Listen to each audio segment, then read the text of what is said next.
Before we begin, if you're enjoying these true stories from law enforcement, please take a moment to subscribe to the channel and hit that like button. It really helps us bring you more of these unsettling accounts from the forgotten corners of America. And I'm curious, where are you watching from tonight? Drop your location in the comments below. Now, let's get into this story from the high desert of New Mexico. My name is Rebecca Mars, and in the fall of 1987, I made the worst decision of my career. Thinking I was escaping the chaos and violence of Albuquerque, I moved to San Juan County, New Mexico. I thought a small desert community near the Navajo Nation would be quiet, safe, and peaceful. But I was completely wrong. I'd been a cop for 18 years, the last 12 as a detective in Albuquerque's homicide division. I was good at my job, maybe too good. I saw patterns where others saw chaos, connections where others saw coincidence. It's what made me successful, and it's what eventually broke me. After my husband died, after I spent one too many nights staring at crime scene photos instead of sleeping, the department suggested I take a less demanding position. Somewhere quieter. Somewhere I could heal. San Juan County was about as quiet as it got. The population was sparse, spread across miles of high desert and red rock. The biggest town was Farmington, but my jurisdiction was further west, covering the small communities near Shiprock. The town of Shiprock had maybe 3,000 people, a mix of Navajo and Anglo, living in the shadow of the massive rock formation that gave the place its name. I'd seen photos of Shiprock before I transferred, but nothing prepared me for the real thing. It rose from the desert floor like something from another world, a jagged, volcanic remnant that looked exactly like its Navajo name suggested, Tse-Bita'i, the rock with wings. Two massive ridges extended from the central peak, stretching across the desert like the folded wings of some enormous prehistoric bird. It was beautiful and terrifying in equal measure. My first week on the job was quiet. Traffic stops, a few drunk and disorderlies, one domestic dispute that resolved itself before I arrived. I started to think I'd made the right choice. I started to sleep better, to feel something like peace settling into my bones. Then Frank Yellowhorse disappeared. Frank was a farmer, 62 years old, had lived in the area his whole life. His wife reported him missing on a Tuesday morning. He'd gone out to check on his sheep just after dawn and never came back. By the time I got there, his son and two neighbors had already searched the property. "He was right there," Frank's wife kept saying, pointing to a patch of dirt near the sheep pen. "I saw him from the Kit Wright window. He was standing right there, and then he was gone." I walked the property with my deputy, Luis Begay. Luis was Navajo, born and raised in Shiprock, knew everyone and everything about the area. He was quiet, observant, and I'd already learned to trust his instincts. "Any chance he wandered off?" I asked. "Medical issue? Disorientation?" Luis shook his head. Frank's mind was sharp, and he wouldn't leave his sheep. Not for anything. We searched for hours, expanding the perimeter, calling in volunteers. Nothing. No tracks leading away from the property, no signs of struggle, no evidence that Frank Yellowhorse had ever existed beyond that patch of dirt where his wife had last seen him. That night, I spread a map of the area across my Kit Wright table and marked Frank's farm with a red pin. One disappearance wasn't a pattern, but something about it bothered me, the way his wife described it. One moment he was there, the next he wasn't. Not walked away, not taken. Just gone. 3 days later, it happened again. This time it was a tourist, a young woman from Colorado named Jennifer Reyes. She'd pulled off the highway to take photos of Shiprock and never got back in her car. When a passing trucker reported the abandoned vehicle, I found it unlocked, keys in the ignition, camera sitting on the passenger seat. The last photo she'd taken was of the rock formation, shot from the roadside turnout. I stood at that turnout and looked at Shiprock, trying to see what Jennifer had seen. The late afternoon sun was behind me, and the rock cast a long shadow across the desert floor. The shadow reached all the way to the turnout, all the way to where Jennifer's car had been parked. "She was in the shadow," I said, half to myself. Luis looked at me. "What?" "Frank's farm. It's west of here, right? In the afternoon, when he disappeared, the shadow would have been reaching toward his property." Luis finished the thought, his face troubled. "You think the shadow has something to do with it?" "I think it's a coincidence, but I want to check." I pulled out my notebook. "What time did Frank's wife last see him?" "Around 7 in the morning." "And Jennifer's car was reported at what, 4:30? Luis nodded. I did the math in my head. At 7 a.m., the shadow would have been pointing west toward Frank's farm. At 4:30 p.m., it would have been pointing east toward the highway turnout. 2 disappearances, 12 hours apart, on opposite sides of the rock. Both in locations the shadow would have touched at those specific times. "That's insane," Luis said when I explained my theory. "Shadows don't make people disappear." "I know, but it's the only connection I can find." I spent the next day researching the shadow's movement, calculating angles based on the sun's position throughout the day. Shiprock was over 1,500 feet tall, and its shadow stretched for miles in the early morning and late afternoon. I mapped its path across the desert, noting every home, every road, every spot where someone might be standing when darkness passed over them. Then I pulled the missing persons files for the last 50 years. San Juan County had a higher than average rate of disappearances, which wasn't unusual for a rural area with vast stretches of empty land. People got lost in the desert, fell into arroyos, succumbed to heat or cold. But as I went through the files, I noticed something that made my blood run cold. Every single unsolved disappearance had occurred in a location that fell within Shiprock's shadow. Not near the shadow, not close to it. In it. Every one. I stayed up all night, cross-referencing the cases with sun position data. It wasn't a perfect match. The older files didn't always have precise times of disappearance, but the correlation was strong enough to make my hands shake. The next morning, I drove to the Shiprock chapter house to meet with Margaret Benally, an elder Luis had recommended. She was in her 80s, a repository of traditional knowledge and local history. If anyone could explain what I was seeing, it was her. Margaret lived in a small house on the outskirts of town, with a clear view of the rock formation. She invited me in for coffee and listened patiently as I explained my theory. When I finished, she was quiet for a long time. "The Bilagana have a way of seeing patterns," she said finally. "Numbers, charts, data. You look at the shadow and you see angles and times. We look at it and see something else. What do you see?" "The wings of Tse Bitai." "The rock is a bird, Sheriff. A great bird that carried our people to safety long ago. When it landed here, it turned to stone, but it didn't die. It sleeps." "And the shadow?" Margaret's eyes met mine, and I saw something there that I hadn't expected. Fear. The shadow is not a shadow. It's the darkness under the wings. When the bird sleeps, the darkness sleeps too. But sometimes it wakes up, it gets hungry, and it feeds. I wanted to dismiss her words as superstition, but I couldn't. Not after what I'd found in those files. Not after Frank and Jennifer. "How do we stop it?" I asked. "You don't. When the darkness wakes, it feeds until it's satisfied. Then it sleeps again.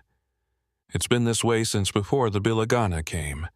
It will be this way long after you're gone. How long does it stay awake?" "I don't know. The stories say it depends on how hungry it is. Sometimes a few days, sometimes weeks." She paused. The last time it woke was 20 years ago. 7 people disappeared that summer. Then it stopped. 7 people. I thought about the files I'd pulled. 1967 had been a bad year for disappearances in San Juan County. 7 unsolved cases between June and August. "It's happening again," I said. "The darkness is awake." Margaret nodded slowly. "Yes. I felt it last week. A stirring. The bird is dreaming, and its dreams are bleeding into our world." I left Margaret's house with more questions than answers. A rational part of me still resisted the supernatural explanation, but I couldn't deny the pattern. The shadow was connected to the disappearances. Whether it was a natural phenomenon I didn't understand or something else entirely, I had to find a way to stop it. That afternoon, I called a meeting at the sheriff's station. Luis was there, along with 2 other deputies and the mayor, Howard Wright. I laid out my findings, the correlation between shadow position and disappearances, the historical pattern, the 20-year cycle. I left out Margaret's explanation about the sleeping bird. I wasn't ready for that conversation yet. Mayor Wright was skeptical, borderline hostile. "You're telling me a shadow is kidnapping people? Do you hear how that sounds? I'm telling you there's a pattern, and if we don't take precautions, more people are going to disappear." "What kind of precautions?" "We can't evacuate everyone who lives in the shadow's path. That's half the county." "We can warn them. Tell them to stay indoors during peak shadow times. Avoid isolated areas. Travel in groups. And cause a panic. Sheriff, we depend on tourism. If word gets out that Shiprock is dangerous, 2 people are already missing, Howard. How many more before it becomes a crisis?" The meeting ended without resolution. Wright wanted to keep things quiet, wait and see if the disappearances stopped on their own. I wanted to issue a public warning. We compromised on increased patrols and a vague advisory about unsafe conditions in remote areas. It wasn't enough. I knew it wasn't enough. That night, I parked my cruiser on a ridge overlooking Shiprock and watched the sunset. The shadow stretched eastward, growing longer as the sun dropped toward the horizon. It moved across the desert floor like a living thing, like the wing of an enormous bird slowly unfurling. I watched a truck drive along the highway, heading east toward Farmington. It entered the shadow and kept going, taillights visible for another mile before it crested a hill and disappeared. Nothing happened. The shadow was just a shadow, but then I saw something that made my breath catch. The shadow moved, not the gradual movement of the sun's descent, a sudden shift, as if Shiprock itself had flinched. The shadow's edge jumped several hundred yards to the north, crossing terrain it shouldn't have reached for another 20 minutes. I grabbed my binoculars and focused on the rock. It looked the same as always, jagged and immobile against the darkening sky. But the shadow was wrong. It was longer now and wider, and it seemed to pulse at the edges, like something breathing. My radio crackled. "Sheriff, this is dispatch. We've got a report of an abandoned vehicle on Route 491, about 3 miles south of your position. Caller says it's in the middle of the road, engine running, no driver." I was there in 5 minutes. The vehicle was a pickup truck, local plates, registered to a man named David Sosi. The engine was running, headlights on, driver's door hanging open. David's wallet was on the dashboard, his keys in the ignition. A coffee mug sat in the cup holder, still warm. He'd been there moments ago, and now he was gone. I looked around at the empty desert, at the highway stretching in both directions, at the shadow of Shiprock falling across the road like a dark blanket. The shadow that had moved, the shadow that was hungry. 3 people were gone now, and the darkness was still feeding. I didn't know how to stop it. I didn't even know if it could be stopped. But I knew one thing for certain. The shadow was going to keep moving, keep growing, keep taking people until it was satisfied. And the way it was spreading, the way it had jumped across the desert in the blink of an eye, I wasn't sure the whole county would be enough to satisfy it. I stood there on Route 491 in the fading light, watching the shadow of Shiprock stretch toward the horizon. And for the first time since I'd taken this job, I felt truly afraid. The bird was waking up, and I was standing right under its wings, Cher. I didn't sleep that night. I sat at my Kit-Wright table with maps spread out in front of me, plotting the shadow's movement, trying to predict where it would reach next. The math didn't work. Shadows don't jump, they don't extend beyond what the sun's angle allows. But this one had, and I'd seen it with my own eyes. By morning, I had a plan. It wasn't a good plan, but it was all I had. I called Luis and asked him to meet me at the station early. When he arrived, I showed him what I'd been working on. "I've mapped every disappearance from the 1967 cycle," I said, pointing to a cluster of red pins on the map. 7 people, all taken over a 6-week period. The shadow moved in a pattern, clockwise around the rock, getting longer each day. It started in the southwest and ended in the northeast. Where did it stop? Here. I tapped a spot on the map, about 15 miles northeast of Shiprock. The last victim was taken from a ranch near Beclabito. After that, the disappearances stopped. The shadow went back to normal. Luis studied the map, his face grim. "So you think it'll follow the same pattern this time?" "I think it's our best guess. If I'm right, the shadow will keep moving clockwise. Right now, it's pointing east toward Farmington. In a few days, it'll swing north, then west. That puts it right over the town of Shiprock." "Yeah, and then the Navajo Nation beyond that." Luis was quiet for a moment. "My family lives out there. My parents, my sister's kids. I know. That's why we need to warn people. I don't care what Mayor Wright says, we can't keep this quiet anymore." I spent the morning on the phone, coordinating with the Navajo Nation police and the tribal council.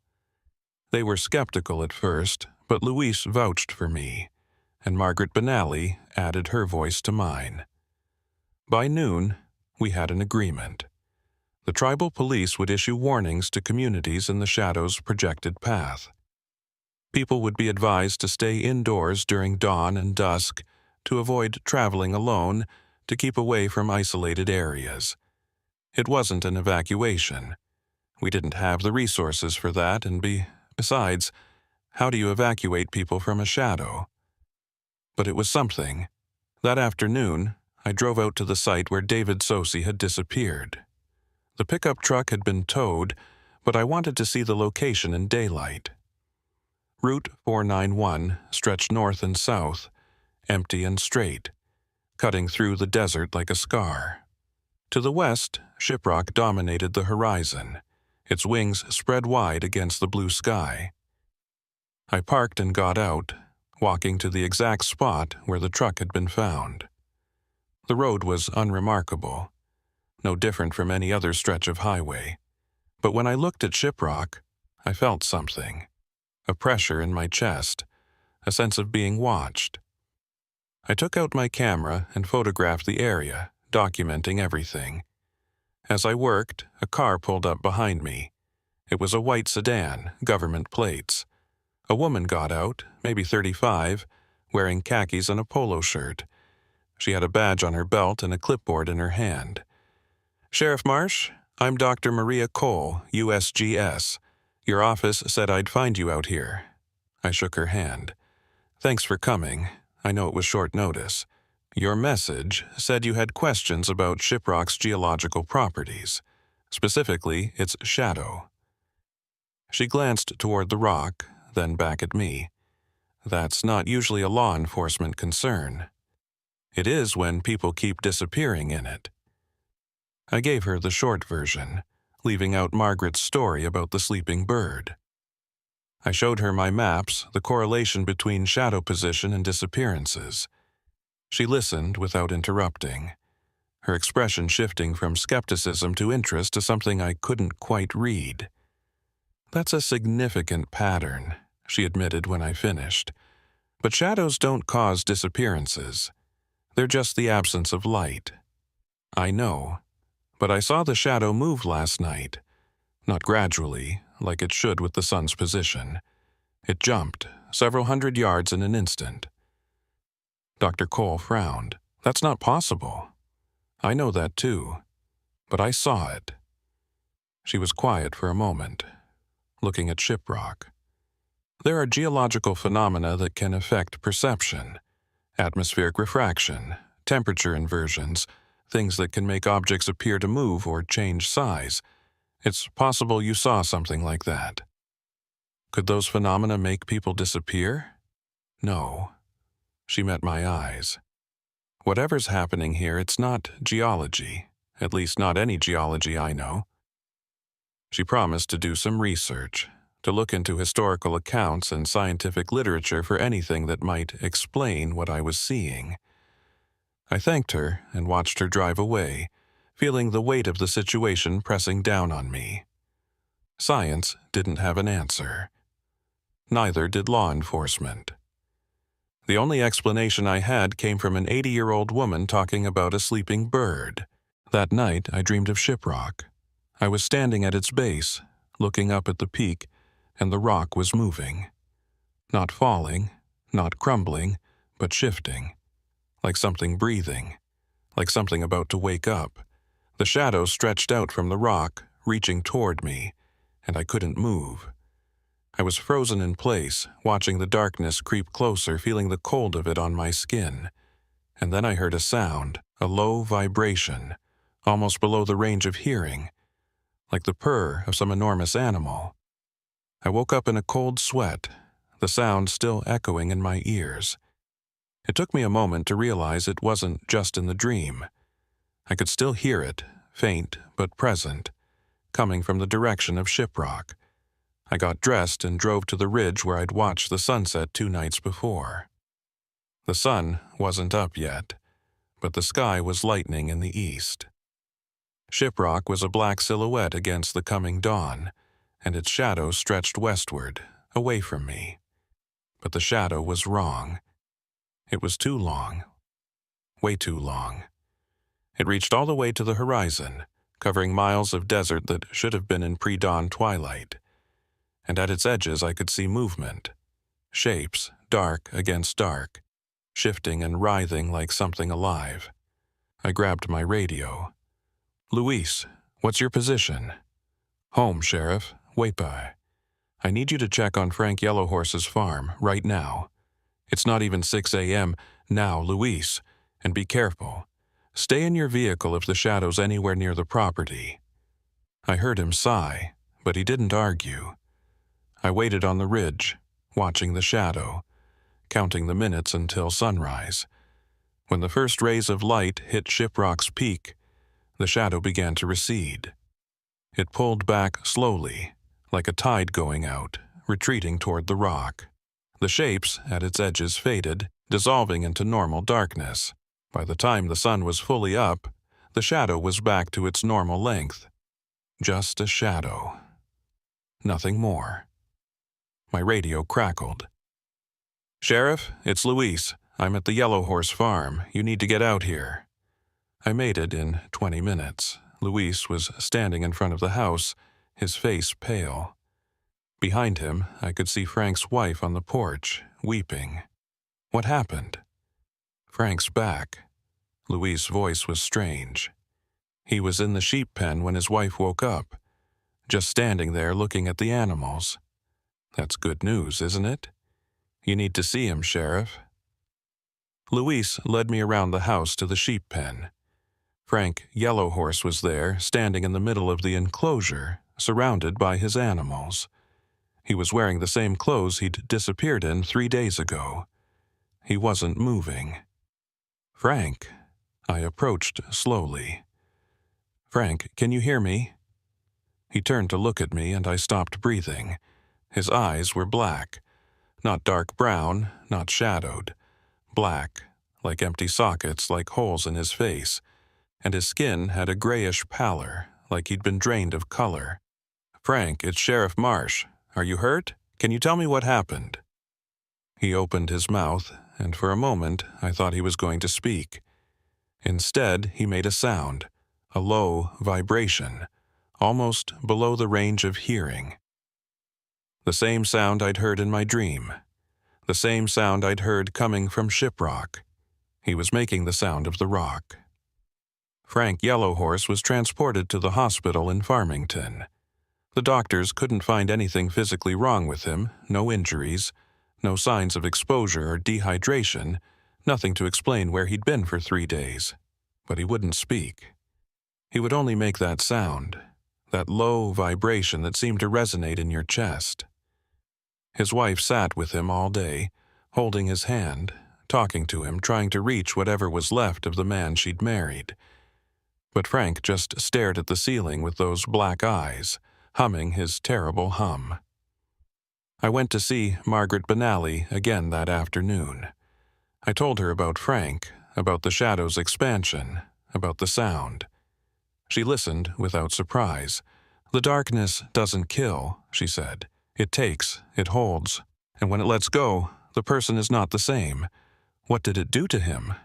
It fed on him, on his light, his warmth, his spirit. What came back is what was left after the feeding. Is there any way to help him, to reverse it?" Margaret shook her head. "The old stories don't speak of anyone coming back whole.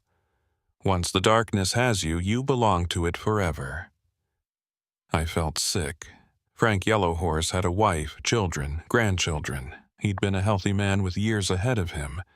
And now he was an empty shell, making rock sounds in a hospital bed. "The shadow is growing faster than it did in 1967, I said. "It's already bigger than it should be. How do I stop it?" "You don't understand, Sheriff. The shadow is not the enemy. It is the symptom. The bird is waking, and its dreams are spilling into our world. The shadow is just where the dreams are darkest." "Then how do I stop the bird from waking?" Margaret was quiet for a long time. When she spoke, her voice was heavy. "There are stories, old ones, from before the long walk. They say that when the bird dreams, it dreams of flying. It wants to rise from the earth and take to the sky again. But it cannot, because it has turned to stone. So it reaches out with its shadow, trying to gather enough strength to break free.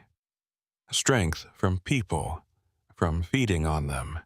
Yes, each person it takes gives it more power. If it takes enough, the stories say it will finally wake. It will spread its wings and fly again. And what happens then? Then it will be free, and it will be hungry, very, very hungry." I left Margaret's house with the sun low on the horizon. The shadow of Shiprock was stretching eastward, reaching toward Farmington, toward the populated areas of the county. I could see it from the road, that long, dark finger pointing across the desert. It was bigger than yesterday, much bigger. When I got back to the station, Luis was waiting with news. Jennifer Reyes had been found. A hiker had spotted her wandering in the desert north of Shiprock, miles from where she'd disappeared. She was alive, but like Frank, she wasn't responsive. She had the same black eyes, the same gray skin, the same horrible humming. 2 people taken. 2 people returned, but not really. Not whole. "How many more?" Luis asked quietly. "How many before it's satisfied?" In 1967, it took 7. Then it stopped. "So we just wait? Let it take 5 more people and hope that's enough? No." I stared at the map on my wall, at the red pins marking disappearances, at the projected path of the shadow. We figure out what it really wants, and we find a way to give it something else. That night, the shadow jumped again. I was on patrol, driving along Route 491, when I saw it happen. One moment, the shadow was pointing east. A normal evening shadow, long but unremarkable. The next moment it lurched northward, crossing miles of desert in an instant, reaching past Farmington, past the communities along the San Juan River. It happened in complete silence. No sound, no earthquake, nothing to indicate that a shadow had just moved like a living thing. But I saw it, and I knew. The bird was dreaming harder, reaching farther, getting stronger. I grabbed my radio and called dispatch. Issue an emergency alert for all communities north of Farmington. Advise everyone to stay indoors until sunrise. No one goes outside, no one travels alone. The shadow has expanded. Sheriff, we've already got calls coming in. People are reporting. They're reporting things in the shadow, shapes, movement. Some of them are saying they hear sounds. The humming. It wasn't just Frank and Jennifer anymore. The shadow itself was starting to sing. I drove north toward the leading edge of the darkness. As I got closer, I could see what the callers had described. Shapes in the shadow, darker than the darkness around them. They moved like people, but wrong. Too smooth, too fluid, like shadows of shadows. And I could hear the sound, that low vibration, coming from everywhere and nowhere, resonating in my chest like a second heartbeat. I stopped my cruiser at the edge of the shadow and got out. The air was cold, much colder than it should have been on a September evening. My breath fogged in front of me. One of the shapes moved toward me and I saw its face. It was David Sosi, the man who disappeared from Route 4912 nights ago. He was standing in the shadow, looking at me with black eyes, humming that terrible hum. "David," I called out. "David, can you hear me? I'm here to help you." He didn't respond. He just stood there humming, staring at me with those empty eyes. And behind him, in the depths of the shadow, I could see others. More shapes, more people. All of them taken by the darkness. All of them waiting for what, I didn't know. But I had a feeling I was about to find out. The shadow pulsed once, twice, and then it began to expand again. Toward me, toward my cruiser, toward everything. I got back in my vehicle and drove, pushing the engine as hard as it would go, watching in my rearview mirror as the darkness swallowed the road behind me. The bird was waking up, and its shadow was about to cover the world. By midnight, the shadow covered half of San Juan County. We evacuated what we could, but there wasn't enough time, weren't enough resources. The National Guard was called in, but they couldn't fight a shadow. They set up roadblocks at the edges of the darkness, turned back anyone trying to enter, and watched helplessly as the boundary crept closer. I set up a command post at a high school gymnasium in Farmington, coordinating with state police, tribal authorities, and emergency services. The phones rang constantly, reports of missing people, sightings of shapes in the darkness, sounds coming from empty houses. We logged them all, but there was nothing we could do. By morning, the count was up to 12. 12 people taken by the shadow in a single night. Men, women, children. Whole families who'd been too slow to evacuate. Individuals caught outside when the darkness jumped. This wasn't like 1967. This was exponentially worse. The shadow was growing faster, feeding more, getting stronger by the hour. At this rate, it would cover the entire county by tomorrow, the state by the end of the week. Dr. Cole arrived at the command post around noon, her face haggard. She'd been up all night running analyses, trying to find a scientific explanation.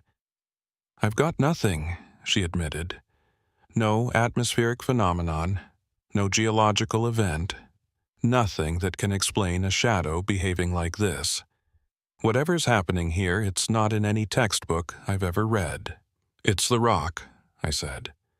"The rock is waking up." She looked at me sharply.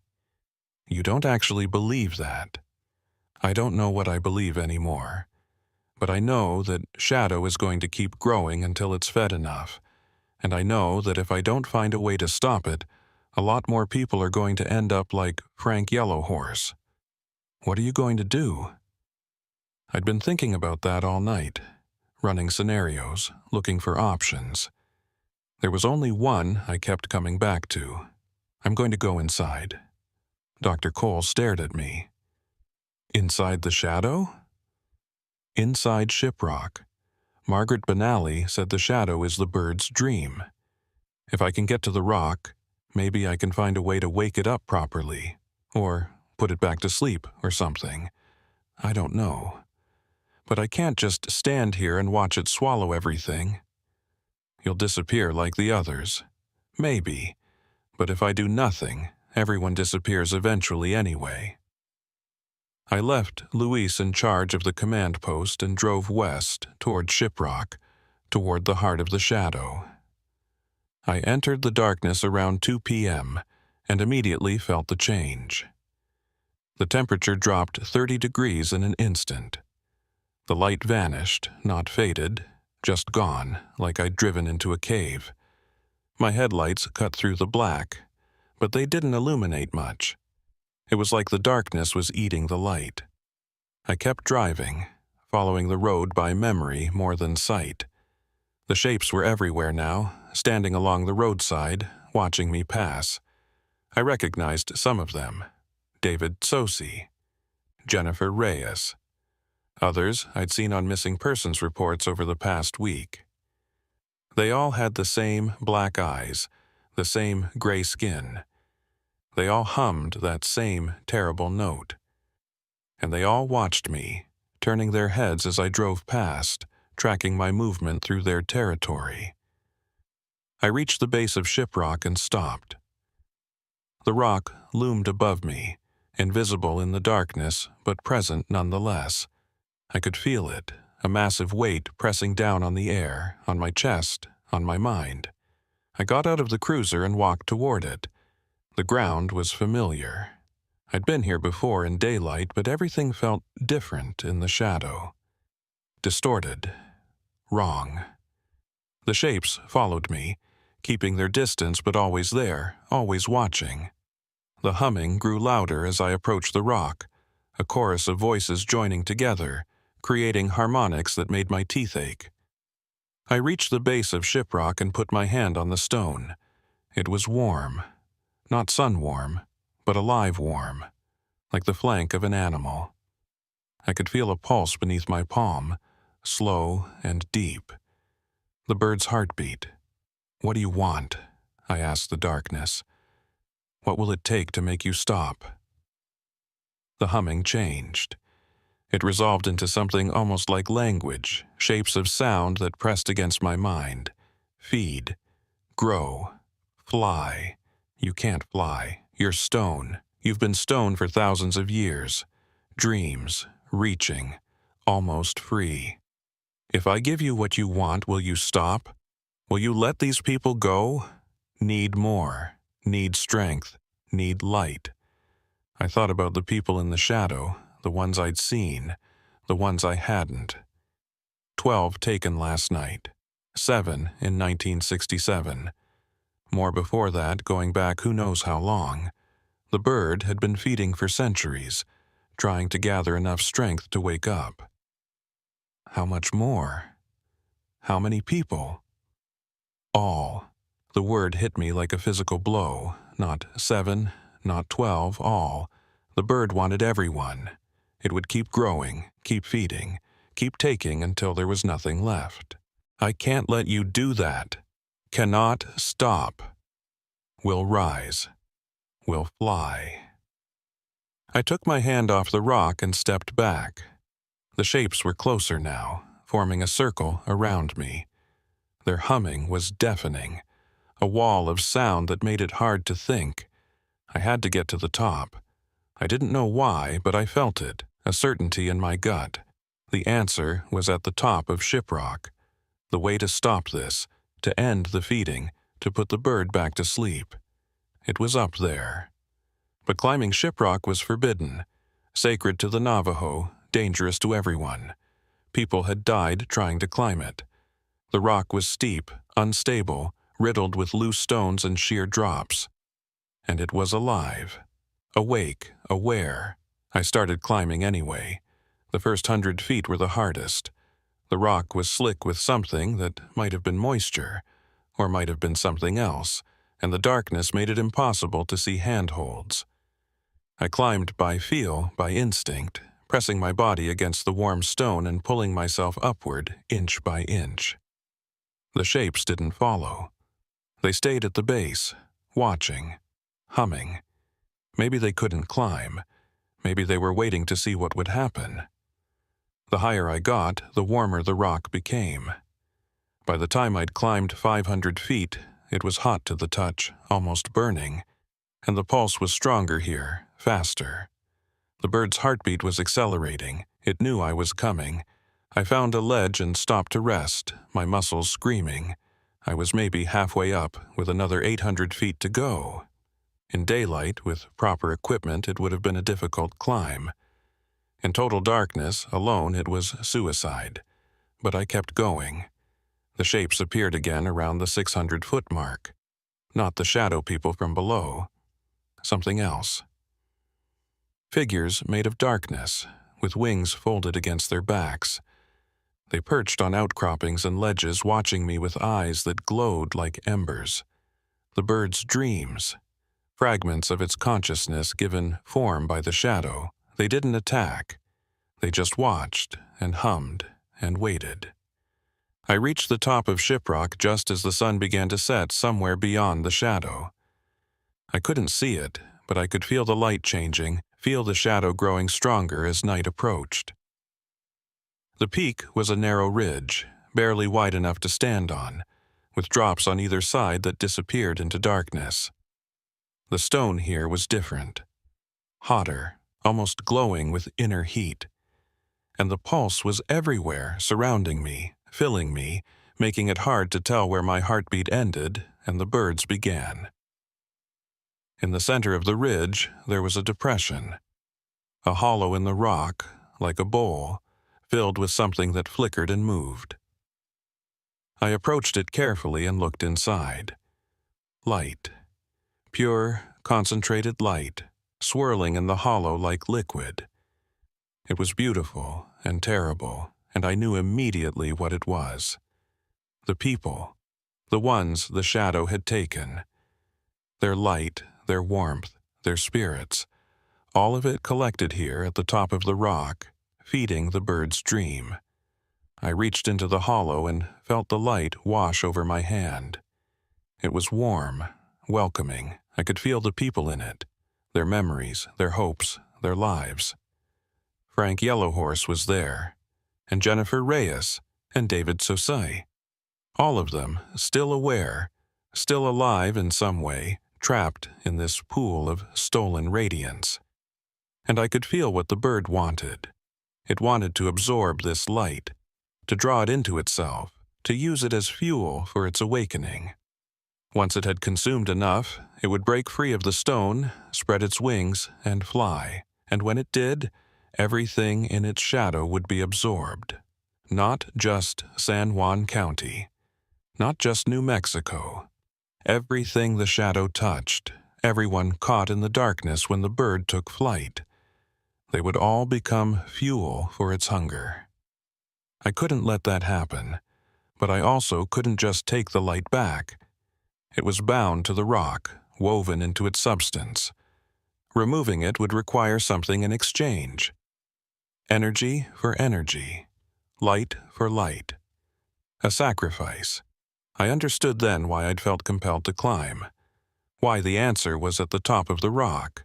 The bird needed light to wake up, but if someone gave it a different kind of light, a voluntary offering instead of a stolen one, it might be enough to satisfy the hunger, to end the feeding, to let the bird sleep again. I thought about the people in that pool of light. 12 from this cycle, 7 from 1967, dozens more from cycles before that, all of them trapped, waiting to be consumed. I thought about the people in the shadow below, the evacuees, the emergency workers, the families huddled in gymnasiums waiting for dawn, all of them depending on me to find a way to stop this. I thought about my husband, dead 3 years now, waiting for me on the other side of wherever this was. I made my decision. I climbed into the hollow, into the pool of light, and I let it take me. The light was warm, and then it was hot, and then it was everything. I felt myself dissolving, spreading out, becoming part of the radiance. I felt the other people there, felt their confusion and fear and hope. I told them it was going to be okay. I told them they were going home, and then I gave the bird what it wanted. Not stolen light, offered light. Freely given, with full knowledge of what it meant, I felt the bird stir beneath me, felt its surprise, its confusion. This wasn't how feeding worked. This wasn't how it had ever worked. Stolen light fought back, resisted, had to be consumed by force, but offered light just gave. And in the giving, something changed. The bird's hunger eased. Not satisfied, not gone, but soothed, calmed, like a child given a gift instead of having to snatch for it. The pool of light began to drain, but not into the bird. Outward, downward, back to where it had come from. I felt the other people streaming away from me, returning to their bodies, their lives. Frank Yellowhorse, Jennifer Reyes, David Sosi, all of them going home. I felt the shadow begin to recede, pulling back from Farmington, from the San Juan River, from all the places it had reached, retreating toward the rock, toward the wings, toward sleep, and I felt myself fading, becoming less, giving more. The bird made a sound, not the terrible humming, but something else, something almost like gratitude. Enough. The word echoed through me, through the rock, through the fading shadow. Sleep now. And then there was light. Real light. Sunlight breaking through the darkness, washing over the peak of Shiprock. I was lying in the hollow, empty now, the pool of stolen radiance gone. I was cold, so cold, but I was alive. Below me the shadow was gone. The desert stretched out in the morning sun, red and gold and beautiful. I could see the roads, the buildings, the people emerging from their shelters, looking up at the sky in wonder. I'd done it. I'd stopped the bird, I'd saved them. But as I lay there, too weak to move, I knew the truth. I hadn't stopped anything. I'd just delayed it. 20 years from now, the bird would dream again. The shadow would spread again. The hunger would return. And next time, there might not be anyone willing to climb to the top and offer themselves. I closed my eyes and let the sun warm my face. I'd bought them 20 years. I hoped it would be enough. I should have died on that rock. The doctors said it was a miracle. When the rescue helicopter found me on top of Shiprock, I'd been exposed to the elements for 18 hours. My core temperature was dangerously low, I was severely dehydrated, and I had second-degree burns on my hands and arms from the heated stone. The skin had blistered and peeled, exposing raw flesh beneath. By all rights, I shouldn't have survived. But I did. And more importantly, so did everyone else. The people the shadow had taken started waking up within hours of my climb. Frank Yellowhorse opened his eyes in his hospital bed, looked at his wife, and asked what day it was. His eyes were brown again, normal, no trace of the blackness that had filled them before. He didn't remember anything after walking out to check on his sheep. When his wife told him he'd been gone for over a week, he thought she was joking. Jennifer Reyes was the same. She woke up in her hospital room confused and disoriented, asking how she'd gotten there, where her car was, why everyone was looking at her like she'd come back from the dead. The last thing she remembered was pulling off the highway to take a photo of Shiprock. After that, nothing. a gap in her memory like a missing reel of film. David Sosi, the same. All 12 people taken during the Shadow's expansion woke up with no memory of their time in the darkness, no lasting effects except for a vague sense of having been somewhere far away, somewhere cold and quiet and endless. The doctors called it mass hysteria, a shared delusion brought on by some unknown environmental factor. They ran tests for toxins, radiation, gas leaks, contaminated water. They found nothing. The shadow was gone. Just a normal shadow now, moving with the sun, reaching no further than physics allowed. The shapes were gone, the humming was gone, the terrible presence that had pressed down on the desert was gone. Shiprock was just a rock again, sleeping peacefully under the New Mexico sky, its wings folded, its dreams stilled. I spent 2 weeks in the hospital, recovering from exposure and exhaustion. The burns on my hands were the worst part. The doctors said I might never regain full use of my fingers, that the nerve damage was too extensive. I didn't care. I could still hold a pen, still pull a trigger, still do my job. That was enough. Luis came to visit every day, updating me on the aftermath, the paperwork, the cover-up. The official story was a gas leak from an old uranium mining operation, causing hallucinations and disorientation across a wide area. It explained the disappearances, the strange behavior, the evacuations, the reports of shapes in the darkness. It didn't explain anything, really, but people accepted it because they wanted to. They needed to believe there was a rational explanation for what had happened. They needed to believe the world still made sense. I didn't tell anyone the truth.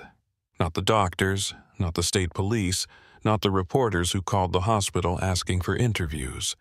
The only people who knew what really happened were Luis, Dr. Cole, and Margaret Benally.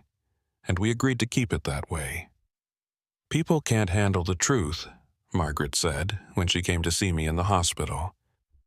She brought flowers, wild desert blooms that she'd picked herself, and a small pouch of corn pollen that she placed on my bedside table. "They need to believe the world makes sense, that rocks are rocks and shadows are shadows. If they knew what sleeps beneath Shiprock, they'd never know peace again." "But it's going to wake up again," I said. 20 years from now, maybe sooner. Someone needs to be ready. Someone will be. There are always those who know, who watch, who wait. The knowledge passes from generation to generation, keeper to keeper. When the time comes, they'll do what needs to be done. Will it be enough? Margaret smiled, but there was sadness in it. It will have to be. I was released from the hospital at the end of September, my hands wrapped in bandages, my body weak but healing. I went back to work, back to my routine, back to my quiet life in San Juan County. The days passed, then the weeks, then the months. The shadow stayed where it belonged. The rock stayed asleep. But I didn't forget. I couldn't forget. Every morning, I woke before dawn and went to my window to watch the sunrise over Shiprock. I watched the shadow stretch westward, measuring its length, checking its direction, looking for any sign of abnormal movement.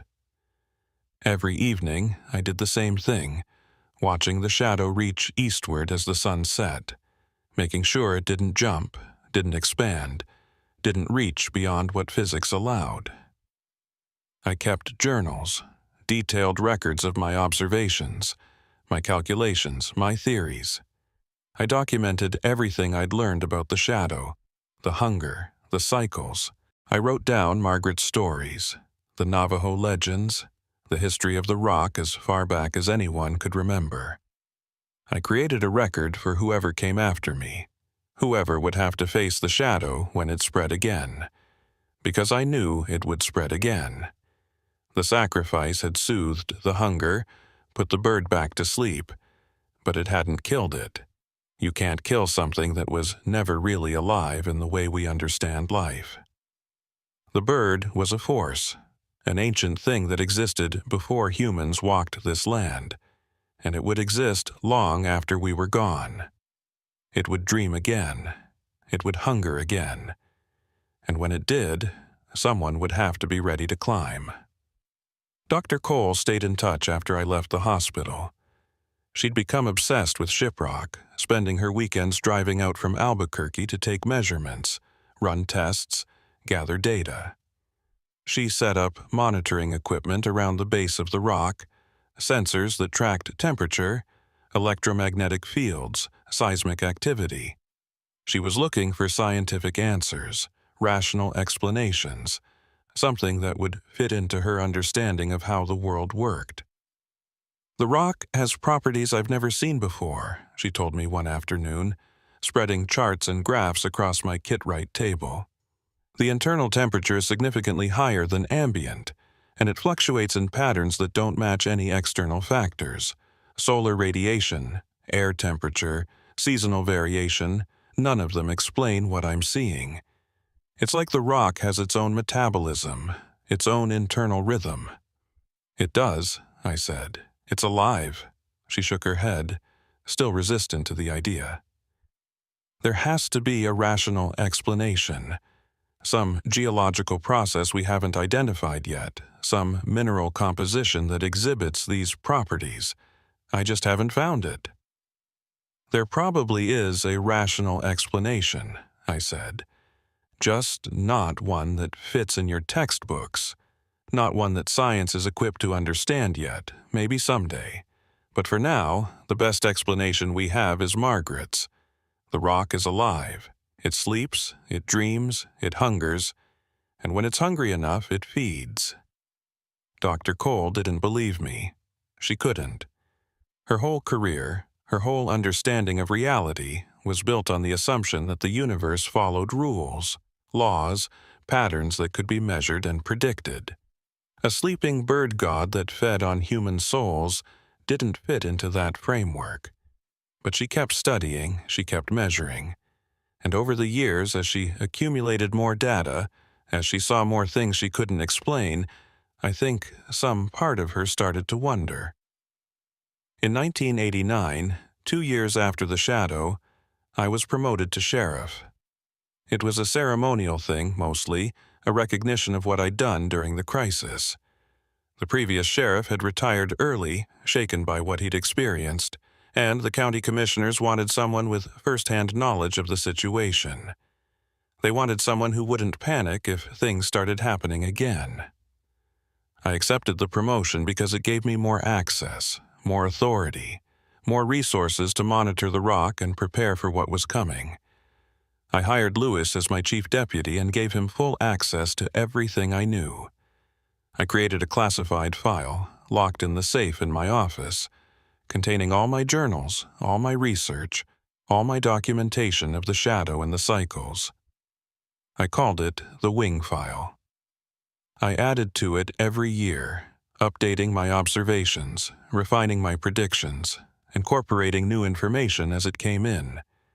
I tracked disappearances across the region, looking for patterns that might indicate the shadow was spreading again. I monitored news reports from other parts of the country, other parts of the world, looking for similar phenomena. I wanted to know if Shiprock was unique, or if there were other sleeping things in other places, dreaming their terrible dreams.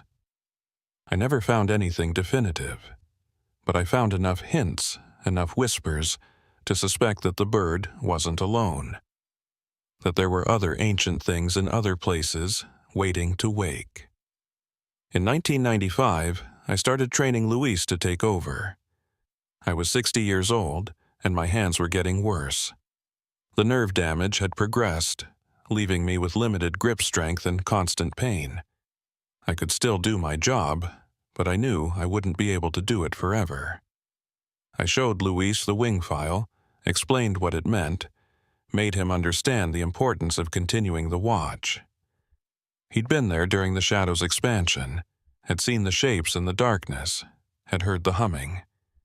He didn't need convincing, he just needed knowledge. "When it happens again," I told him, Don't try to fight it. Don't try to contain it. You can't stop the shadow with guns or roadblocks or evacuations. The only thing that stops it is the sacrifice. Find someone who's willing to climb. Someone who understands what it means. Someone who can give themselves to the light. I wrote down Margaret's stories, the Navajo legends, the history of the rock as far back as anyone could remember. I created a record for whoever came after me, whoever would have to face the shadow when it spread again. Because I knew it would spread again. The sacrifice had soothed the hunger, put the bird back to sleep, but it hadn't killed it. You can't kill something that was never really alive in the way we understand life. The bird was a force, an ancient thing that existed before humans walked this land, and it would exist long after we were gone. It would dream again. It would hunger again. And when it did, someone would have to be ready to climb. Dr. Cole stayed in touch after I left the hospital. She'd become obsessed with Shiprock, spending her weekends driving out from Albuquerque to take measurements, run tests, gather data. She set up monitoring equipment around the base of the rock, sensors that tracked temperature, electromagnetic fields, seismic activity. She was looking for scientific answers, rational explanations, something that would fit into her understanding of how the world worked. The rock has properties I've never seen before, she told me one afternoon, spreading charts and graphs across my Kit-Wright table. The internal temperature is significantly higher than ambient, and it fluctuates in patterns that don't match any external factors. Solar radiation, air temperature, seasonal variation, none of them explain what I'm seeing. It's like the rock has its own metabolism, its own internal rhythm. It does, I said. It's alive. She shook her head, still resistant to the idea.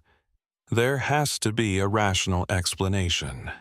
Some geological process we haven't identified yet. Some mineral composition that exhibits these properties. I just haven't found it. There probably is a rational explanation, I said. Just not one that fits in your textbooks. Not one that science is equipped to understand yet, maybe someday.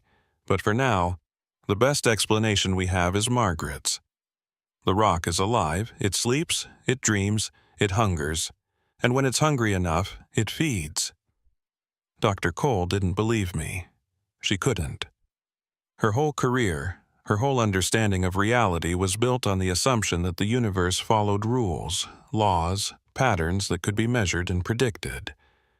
A sleeping bird god that fed on human souls didn't fit into that framework. But she kept studying, she kept measuring. And over the years, as she accumulated more data, as she saw more things she couldn't explain, I think some part of her started to wonder.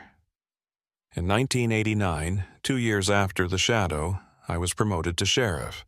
It was a ceremonial thing, mostly, a recognition of what I'd done during the crisis.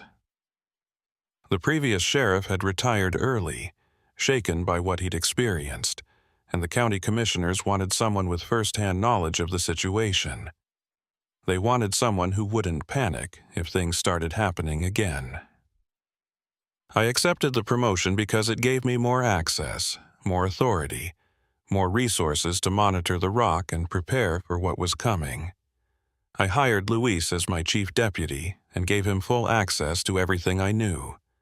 I created a classified file, locked in the safe in my office, containing all my journals, all my research, all my documentation of the shadow and the cycles. I called it the Wing File. I added to it every year, updating my observations, refining my predictions, incorporating new information as it came in. I tracked disappearances across the region, looking for patterns that might indicate the shadow was spreading again. I monitored news reports from other parts of the country, other parts of the world, looking for similar phenomena.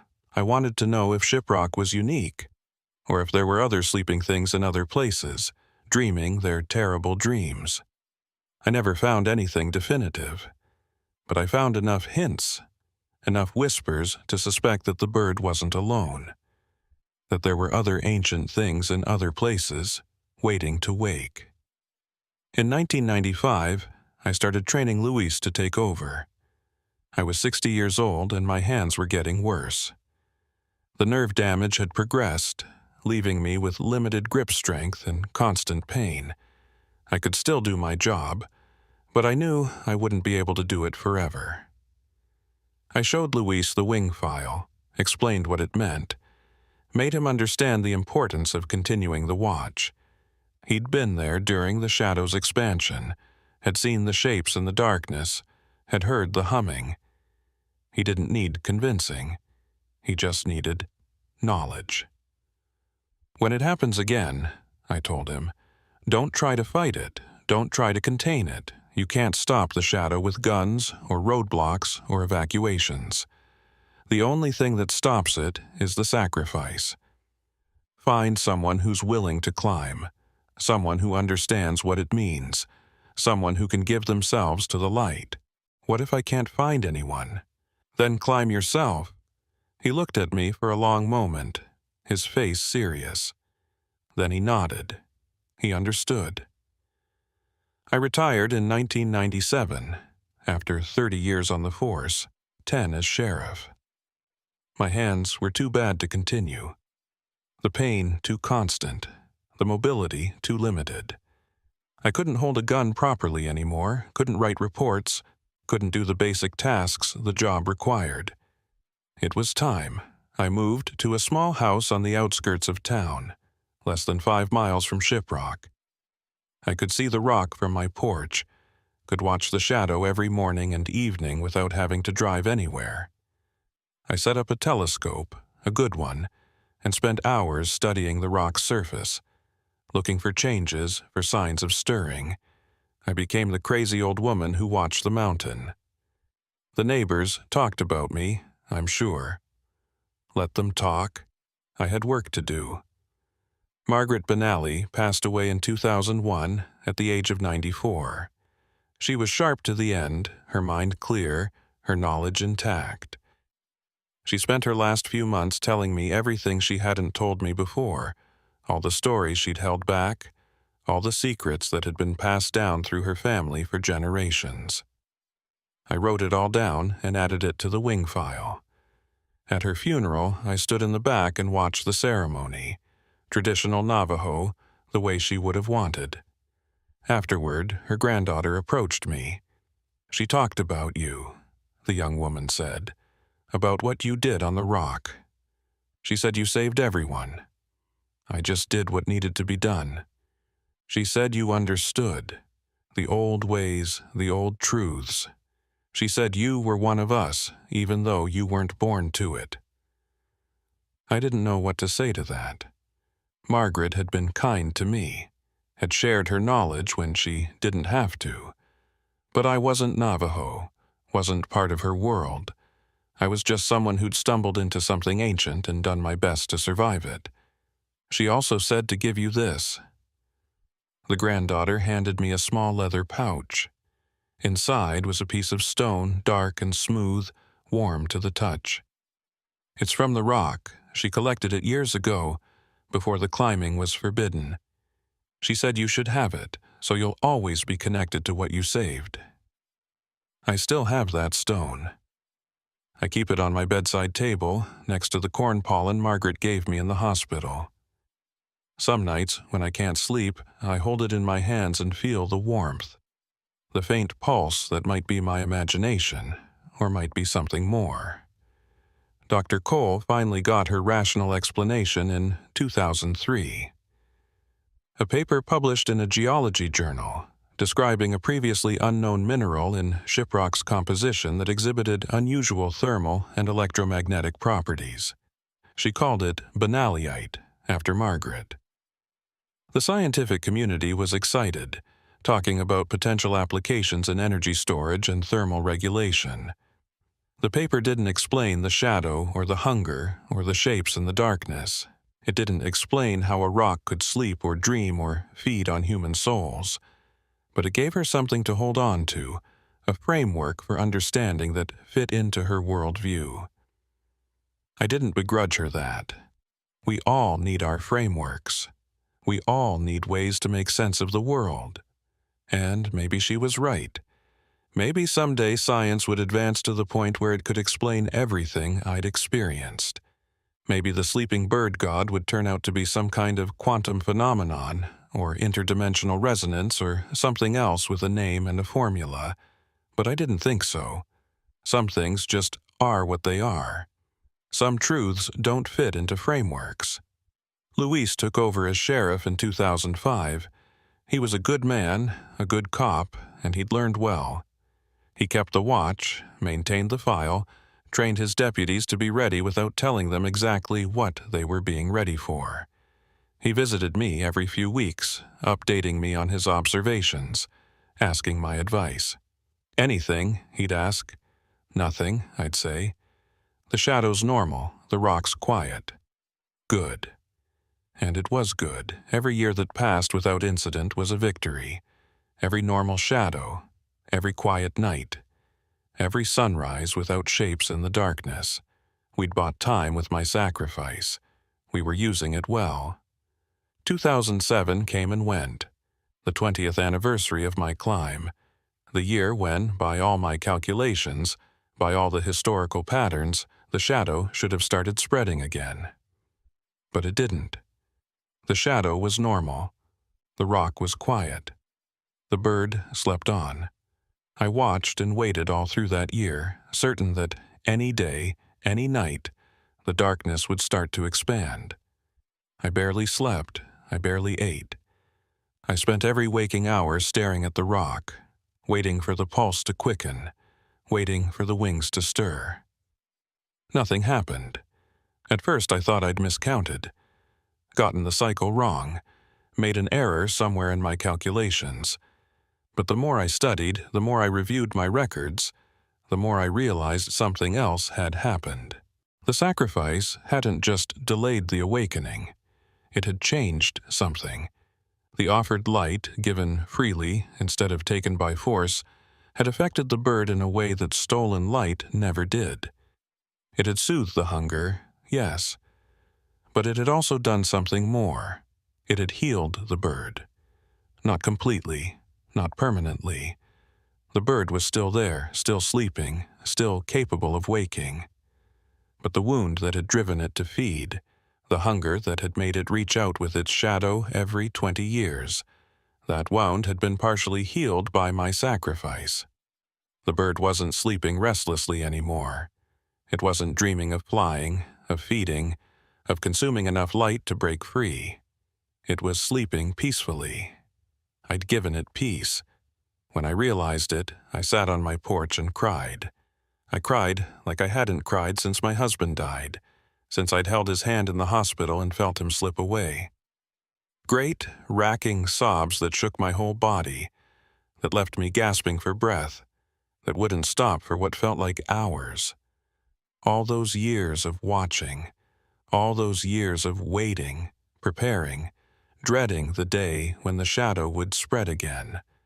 All that fear, all that vigilance, all that readiness for sacrifice, and it wasn't necessary anymore. The bird was at peace. The shadow was just a shadow. I'd done it. I'd actually stopped it. Not delayed it, not postponed it. Stopped it. Healed the wound that had driven the cycles for centuries or millennia or however long the bird had been sleeping. I'd saved them, really saved them, forever. Or at least for a very long time. I called Louis that night and told him what I'd realized. He was quiet for a long moment. So, it's over? I think so. I think the cycle's broken. What do we do now? We keep watching, just in case. But I don't think the shadow will spread again. Not in our lifetime. Maybe not ever. Then why do we keep watching?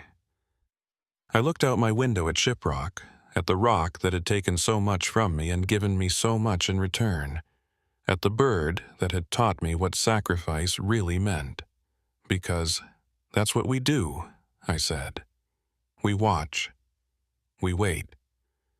We remember. That's how we honor the ones who came before us. That's how we protect the ones who come after. I died in 2012. Heart attack, quick and painless. I was 87 years old, and I'd spent 25 years watching a rock that never woke up. Luis found the wing file in my safe and read it cover to cover. He told me later, in my dreams, or in whatever place I went after I died, that he'd cried when he finished it. That he'd understood, finally, the full weight of what I'd carried all those years. And then he did what I would have wanted him to do. He kept watching, because the bird might be at peace, but it wasn't dead. It was still there, still sleeping, still dreaming beneath Shiprock's stone wings. And someday, maybe in 20 years or 100 or 1,000, it might wake up again. Someone needs to be ready. Someone needs to be willing to climb. In 2027, a young woman named Elena Yazzie joined the San Juan County Sheriff's Department. She was 23 years old, fresh out of the academy, eager to serve the community she'd grown up in. She was assigned to patrol the roads around Shiprock, the same roads I'd patrolled 40 years earlier. On her first day, Sheriff Luis Begay called her into his office and closed the door. He was 62 years old, gray-haired and weathered, with the look of a man who'd seen things he couldn't talk about. He pulled a thick file from his safe and laid it on his desk. "There's something you need to know about this place," he said. "Something that's not in any training manual." Elena looked at the file, at the label on the cover. Wing file, classified Sheriff, Rebecca Marsh, 1987 to 1997. Sheriff Luis Begay, 2005 to present. "What is this?" "It's the truth about Shiprock, about what sleeps beneath it and what it's capable of, about what happened here in 1987 and what might happen again someday. Most people don't need to know. They can't handle it. But you do, because someday you might be the one who has to stop it." "Stop what?" "The shadow, the hunger, the wings." Elena opened the file and began to read. She read about the shadow's expansion in 1987, about the people who disappeared, about the shapes in the darkness and the terrible humming sound. She read about the historical cycles, the pattern of feeding every 20 years, the dozens of people who'd been taken over the centuries. She read about Rebecca Marsh, about my climb to the top of the rock, about the pool of stolen light, about my decision to offer myself instead of being taken, about how my sacrifice had healed the bird's wound and broken the cycle. She read my journals, my observations, my theories. She read Margaret Benally's stories, the ancient legends of the sleeping bird god. She read Dr. Cole's scientific papers, the rational explanations that didn't quite explain anything. And she read the last entry, written in Luis's hand just a few weeks earlier. 40 years since Sheriff Marsh's climb. The shadow remains dormant. The bird remains asleep. The cycle appears to be broken just as she predicted. But the rock is still warm. The pulse is still there. Faint, slow, barely detectable, but present. It's not over. It will never be over. The bird will dream again someday. Maybe in 100 years, maybe in 1,000, maybe tomorrow. We can't know. We can only watch. But as long as there are those who watch, those who remember, those who understand what sacrifice means and are willing to make it when the time comes, there is hope. The shadow of the wings will spread again someday, and when it does, we will be ready. We have to be. This file is now entrusted to Officer Elena Yazzie, the next keeper of the watch. May she serve with the same courage and dedication as those who came before her. Elena closed the file and looked up at Sheriff Begay. Her hands were trembling slightly, but her voice was steady. "What do I do? For now, you watch, you learn, you prepare. You study the rock, learn its moods, its patterns. You get to know the land and the people and the history. You become part of this place, so that when the time comes, you'll know what to do. And when the time comes, Louise met her eyes. Someone has to climb. Someone has to offer themselves to the light, freely and willingly, knowing they might not come back. Sheriff Marsh did it in 1987. She stopped the shadow, healed the bird, saved everyone. But someday, someone will have to do it again. And that someone might be me. That someone might be you.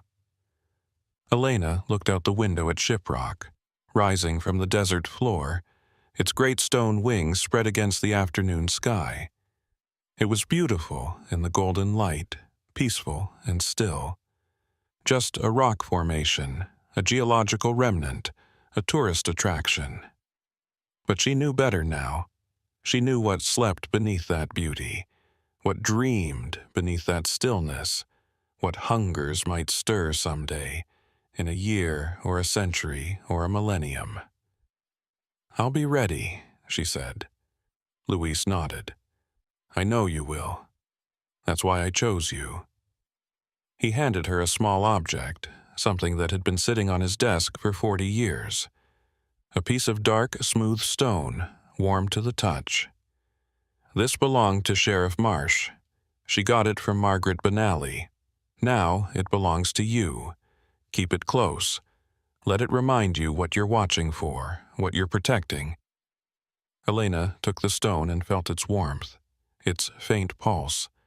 She closed her hand around it and made a promise not to Louise, not to me, but to the land and the people and the bird that slept beneath the rock. She would watch. She would wait. She would remember. And if the shadow ever spread again, she would be ready to climb. The shadow of Shiprock stretches across the desert every morning and evening, just like any other shadow. It moves with the sun, reaches no further than physics allows, touches nothing that isn't meant to be touched. The bird sleeps on, dreaming whatever dreams sleeping birds dream. Its heart beats slow and deep beneath the stone, its wings folded against its sides, its hunger soothed by a sacrifice made 40 years ago. It is at peace, for now, but it's still there, still waiting, still capable of waking, of spreading, of feeding. And somewhere in San Juan County, there's always someone watching, someone who knows the truth, someone who's ready to climb if the time comes, because the shadow of the wings will spread again someday. Maybe not in our lifetime, maybe not in our children's lifetime, maybe not for 1,000 years, but someday. And when it does, someone will have to be willing to give themselves to the light, to offer instead of being taken, to heal instead of just delay. That's the lesson I taught them. That's the hope I gave them. That's the watch they keep. For as long as Shiprock stands, for as long as the bird sleeps, for as long as the shadow falls across the desert floor. They watch, they wait, they remember, and they are ready. Ahihi. Thank you.